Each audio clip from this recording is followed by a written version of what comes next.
Sheldon a une petite copine. Quoi? C'est même pas vrai. Si, c'est vrai, j'ai vu qu'il lui parlait dans les couloirs. Sheldon Lee Cooper, quel dragueur! Pourquoi? C'est bien. Tout le monde est plus mûr que moi au lycée de toute façon. Qu'est-ce que tu en penses, George? C'est peut-être le moment que vous discutiez. Je me suis mis à draguer la fille assise en face de moi devant tout le monde. Elle soutenait son visage entre ses mains. Avec ce regard qui semblait déjà avoir tout compris, à cet instant, j'ai ressenti une excitation comme jamais auparavant. Même mon pote Tam m'a lancé un pouce levé. Je me suis retournée avec un petit sourire victorieux, avant de lui proposer officiellement de sortir avec nous. T'es aussi intelligente, tout le monde le dit. Mes dents sont peut-être petites, mais mon cortex préfrontal est énorme.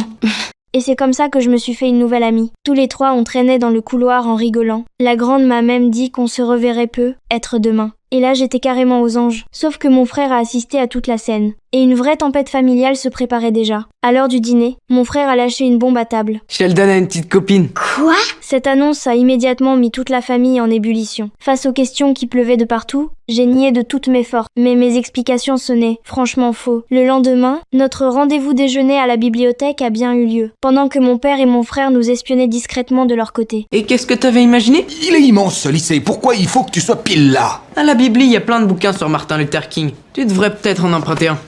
Et le soir venu, je me suis même mis à passer des appels, ce qui a relancé encore plus la curiosité de toute la famille. Sheldon a une petite copine. Qui aurait pu croire ça? Ce n'est pas sa petite copine. C'est plus une relation cérébrale. C'est souvent comme ça que ça commence. Je t'ai conquise grâce à mes capacités intellectuelles. Pour nous rapprocher encore un peu plus, on s'est lancé dans une drôle d'exploration géologique. La grande sortait des pierres une par une de son seau. Et la seconde d'après, un vrai miracle s'est produit. Sous la lumière UV, les cailloux brillaient de toutes les couleurs. On est aussi allé sur un lit de rivière asséché, pour chercher du verre formé après l'impact d'une météorite. Puis la grande a cassé une géode comme si elle ouvrait une boîte surprise.